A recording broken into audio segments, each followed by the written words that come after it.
All right, I'm going to fill you in on what's been happening since the last episode. So I decided to volunteer and to Thomas Hubl to see if he could address this like trauma that I discovered in my belly, in my second chakra.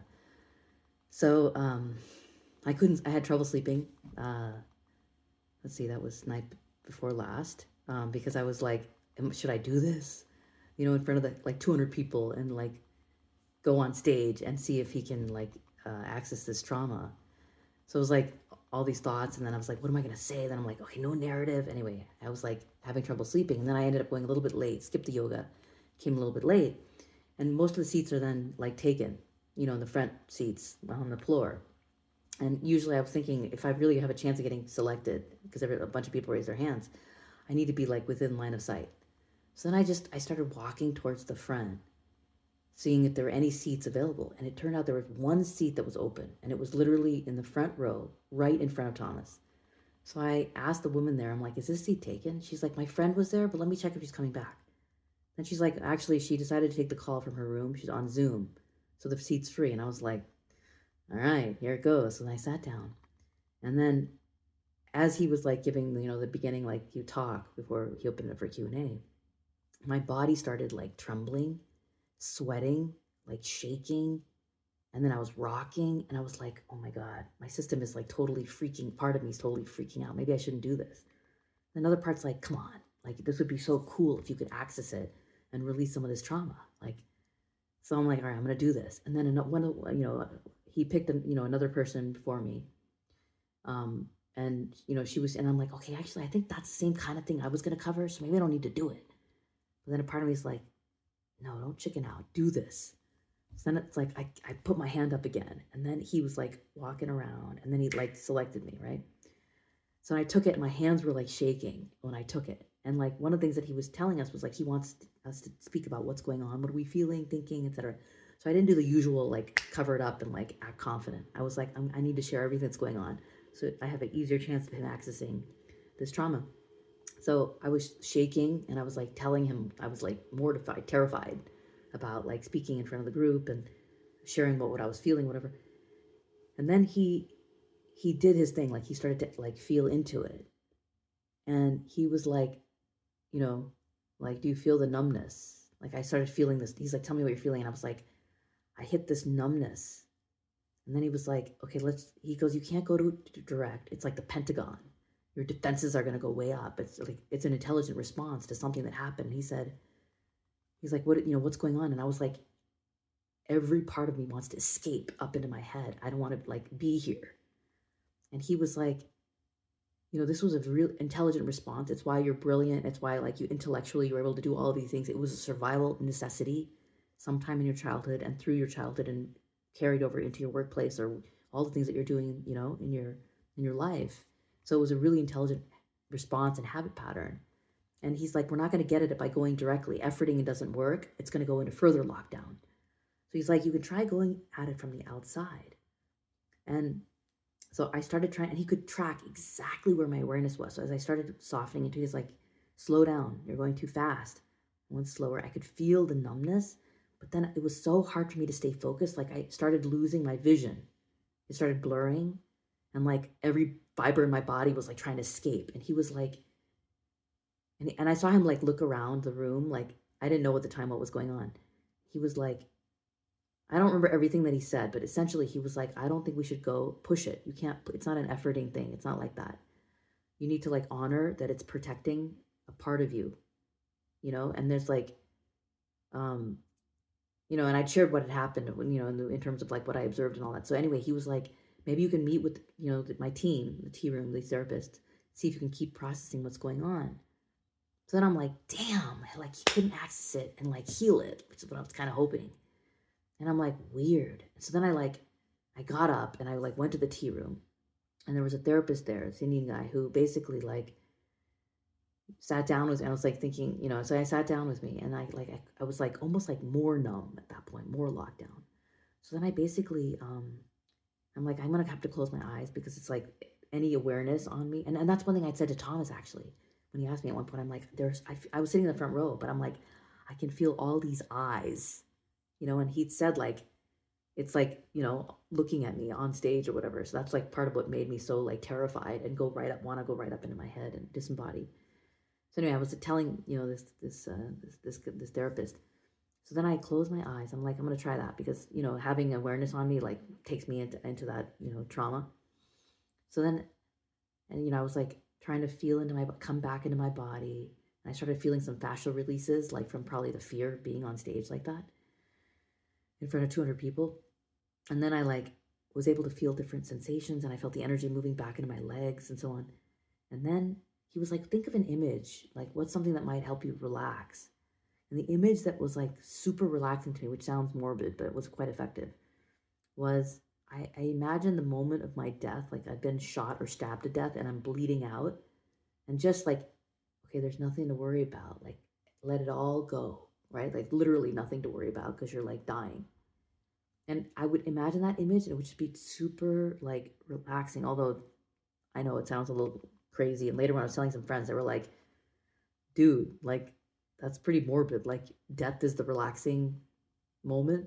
So there was some humor there. But interestingly, today Thomas was saying that death is actually very peaceful. It's like a flowing out. And the energy now leaves the body. It goes into this, spirit world, and then it's going to come back into another form, whatever. But that moment is just a flowing of the energy. So it's actually very peaceful. So it's not as crazy as it may have sounded. But anyway, so then I stayed in the tea room for a little while, and then I left. And like what I was trying to do, like, so, and let me see, that was the rest. So when I came out, then a couple of my friends were like one of them said that they got super dysregulated when they heard me speaking because it was so resonant to what they were feeling. And then another person came, and then pretty much everyone I like bumped into, whether I was like standing in line for food, eating lunch, in the bathroom, like when I was washing my hands, like walking to lunch, like people kept stopping me and saying there was high resonance. And then a friend of mine said that like so many people, she was like, I don't know, 80% of the crowd like was triggered when you were speaking because the resonance was super high. So normally what Thomas said happens is if whoever he's working with, and my theory of what happens is because he's so grounded, right, and his awareness is so expansive that he's basically, his awareness includes all the people in the room. So it's like one collective body. And then he's working with this one person. You can almost think of him as the higher self, and we're all like the fragments in this collective body. So he's like the most grounded, right? He's the higher self, and he can heal now, just like my higher self was able to heal parts of me that are wounded. He can actually work with this one person that's kind of like a fragment of their trauma within their system and help them ground it out, heal it, melt those knots, or like heal that trauma. And anything else in that collective body that's the same frequency, the same trauma, will also ground and melt and release from the system. So basically, everyone's kind of like connected in this. Whenever he works with someone, right, they're all connected in this collective body. So what I think was happening was basically, and so let me go back to what happened. So what my friend was saying was like a bunch of people got up and were going, and the therapists were filled for the rest of the day. And then people I was meeting, like a lot of them were saying they got so dysregulated, they felt terror and fear, and like they hadn't felt. Some of them said they couldn't come back, or I couldn't hear anything else after that. Like, so I was like hearing all these things, and there were a couple things that occurred to me then. One was I started feeling really self-conscious because it was like everybody was like resonating with me and coming up to me, and suddenly instead of being invisible, I couldn't feel other people then because I was like, I felt like I was even more on stage. So then I became more and more like up in my head, disembodied.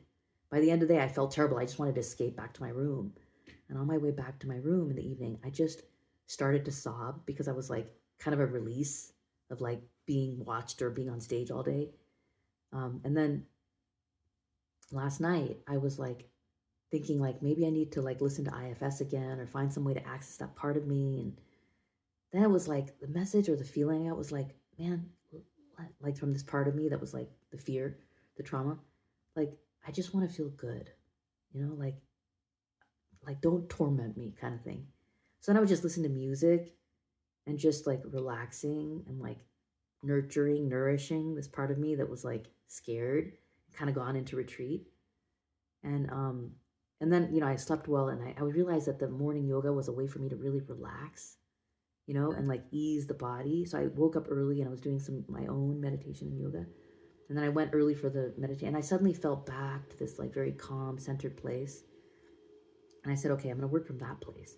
And what occurred to me overnight when I woke up this morning and in my meditation was that I think my hypothesis of what happened. So I haven't had any capital T trauma that I'm aware of. Like, no one in my family or friends have alluded to any kind of darkness from my childhood or, any weird things that happened. I mean, sure, there's some signs like, I've got some addictions, workaholism. I've got some bipolar tendencies, like my high energy, like, I've got, so I've got some of these things, but like, I've got the garden variety, like, sibling rivalry and my workaholism and all these things, but like nothing extreme, right? Nothing that would suggest severe trauma. And my sense was at the last ayahuasca journey, I was starting to access ancestral trauma. And one of the things they told me when I was in Vipassana was that I was going to be, even when I cleared my own sankharas, my own traumas, I was going to be, because I was meant to stay on the planet and keep developing healing abilities, I was going to be accessing ancestral trauma, collective trauma, like more and more trauma of the collective, as I like continued developing these capabilities and moving down my path and my purpose. So my theory of what I think is going on is, I think I have, a share of the collective unconscious buried in my second chakra. And when he touched it, right? He accessed it with me, and everyone was connected in that moment. So if you think about it, well, and one of the clues for me was what he said was a few people or whatever, a handful, a dozen people might resonate with someone he's working with because they have a resonant trauma in their system. But I was feeling sobs and tears and stuff to every single person. And at first I'm like, so I have everybody's resonant, like everyone's trauma is resonant to me. Like, and then what occurred to me was after, he tried to work on me because everyone then all these people were reacting to it. So my theory is I have a share of the collective. I've now touched the collective unconscious within my system that's buried in the second chakra. So when he accessed it, a bunch of people were affected. Everyone probably, but let's just say a bunch of people because I didn't talk to everyone, were affected. And then, so got dysregulated and had all this resonance and all this fear and all this stuff. And he couldn't like heal it, clear it, because it was too big. And part of, I think what happened was anyone that gets triggered or like they have resonant trauma and then they're healing it are not part of the healing current at that point, right? They're triggered. They have resonant trauma, but everyone else that's not triggered, that doesn't have resonant trauma, is part of the healing current, right? That helps everybody else ground. But I think what happened when mine was accessed was so many people were taken down, like got into fight or flight or like triggered, that the healing current became really small. So it wasn't enough to close it, it wasn't enough to heal it and ground it. And I think so. And the reason it also resonated was two astrologers I'd seen an Eastern astrologer and a Western astrologer. So one of the things that both of them said that was in common was, that I mentioned in a previous video, was, so the Eastern philosopher said, or the astrologer said that she saw the Tony Robbins combination. I was meant to be a teacher or a life coach or an astrologer, but she said you have like the Tony Robbins, the Tony Robbins combination. So that's going to be like the scale of what you teach, but it's going to be you're going to embody what you teach. In other words, you're going to have been through it.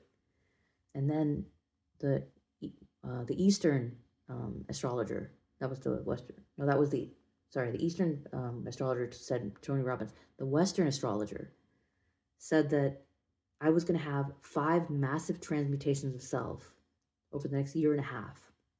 Pluto was going to go over Salacia, which is this 5D planet that's divine feminine, but it's like divine feminine of like the universal body. And she said, because of regressions and like, it's going to go over that planet like 5 times over the next year and a half. And every time it goes over it, there'll be a massive transmutation of self because it's in the first house of self. And she said it's incredibly rare. And she said it was like a chosen one energy. So for whatever that's worth. And she said something to the effect of like, you're going to teach what you embody, so you're going to actually experience it, which at first I'm like, cool, transmutation of self. But then it occurred to me like, that means I'm going to have to go into deeper and deeper and deeper trauma within my system. And So I think that's like what's happening here. So today when I went in, I was feeling like rested and eased, and I'm like, I'm not going to try to force it. I'm going to honor whatever arises. This is going to unfold at the pace that my higher self is trying to take me down the path of. So then what I tried was when I was in a triad today, I told them what I'm like trying to do is like access this part of me gently and see what it takes to do that. So they had us do this exercise. We had to write down our relationship with our mother. And, I was writing down, and I was writing down the words. I started like tears as I was writing it down. I started feeling like accessing a little bit. So I started feeling, tears and sadness. But then when I went in the group with the triad and I started speaking to it, I felt nothing. Nothing, no emotion. I was again back disembodied. I couldn't feel anything. Even when I tried to come into my body, still couldn't feel anything. And then what I did was I started speaking to how like my mother's pain and suffering, and why I think she wasn't able to like be there, like show me affection and like show me that she loved me. Like I knew she loved me, but she couldn't show me in the way that I needed it when I was little. And then I thought the bell went off, so I stopped. And then they were like, no, the bell didn't go, you can continue. But I think because I came out, similar to like what last time what happened when I thought my turn ended, that's when the tears and the sadness like and the sobbing kicked in.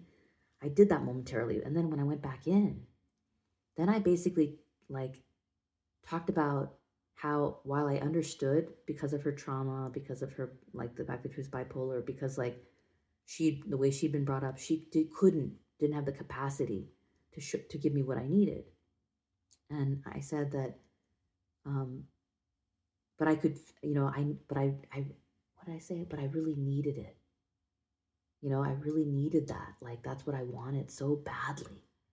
And I said, and I could see the beauty and the love that was like there, always there. But because of the distortions and the trauma, I couldn't feel it, but I really needed it and wanted it. And then I started sobbing. Like, that's what allowed me to access it. And after a few seconds of like sobbing, when I accessed it, I was like, awesome. And then they were like, wait, what just happened? And then I was telling them, like, I was full of all this joy. I'm like, I was able to access it and release some of it. And they were like cracking up, like that was like crazy, like how hilarious I was, like this scientist, like running these experiments. And then what I said to them was like, what I realized I did was I was able to like feel the pain and suffering, my own and my mother's. And I was able to feel the eternal love that's always there for us. And the fact that we're there, because we are so disconnected from ourselves, we can't feel it. So then when I shared this, both of these other women that were in the group did this. And they both started like crying because they were so touched by like this image. And then I'm like, but now it's divine feminine and rising. And like we all did this high five or whatever. And like there was all this excitement and joy, whatever. So it was just super cool. So then I went to the next triad and I was like, okay, I'm going to run a new experiment. So I tried the same thing where I like talked about the pain, the same exact scenario, talked about the pain, like what my mother was going through, like her pain and suffering, why I desperately needed it and wanted it. And then the beauty and like the love that was there and felt nothing. Then I'm like, damn, that didn't work. And I was telling my triad, like this is what I was trying to try. My eyes were closed the whole time and I was trying to feel into my body. Then one of the guys in the group, he said, of the three, one of them was this guy. He said, what would you have wanted to say to your mom if you could? He was trying to help me like, get access it. And I'm like, I would have wanted to say, Mom, like hold me, like show me that you love me. And I was like, I feel nothing. So then I was like, that didn't work. And then I was like, he's like, well, why don't you give me an example? And then I remembered, I'm like, oh yeah, once I was like, I bought my mom a pedicure. I'm like, maybe we can, go together and like bond. And she kind of brushed off and she's like, I don't like people touching my feet or something like. And then as soon as I said that, like I was like feeling a little bit and I started describing what I felt. I said I felt like a lump in my throat and like I could feel it moving down into my gut. And he was like, I can feel your sadness. Like I see your sadness. And then as soon as I like felt that care and like tuned into my body, I started sobbing. And then after a few seconds, I'm like, yeah. And then again, they were kind of cracking up, like running these experiments. So I think I'm like getting closer. And each time I'm releasing more, but I'm learning how to access this part of me with the help of others and like through myself, through my own like efforts, whatever. But I'm trying to figure out like, what's the process or like the algorithm, like the techniques I can use to access this part of me and release this trauma from the system. So that's the latest what's going on. Stay tuned for more. See you later. Bye.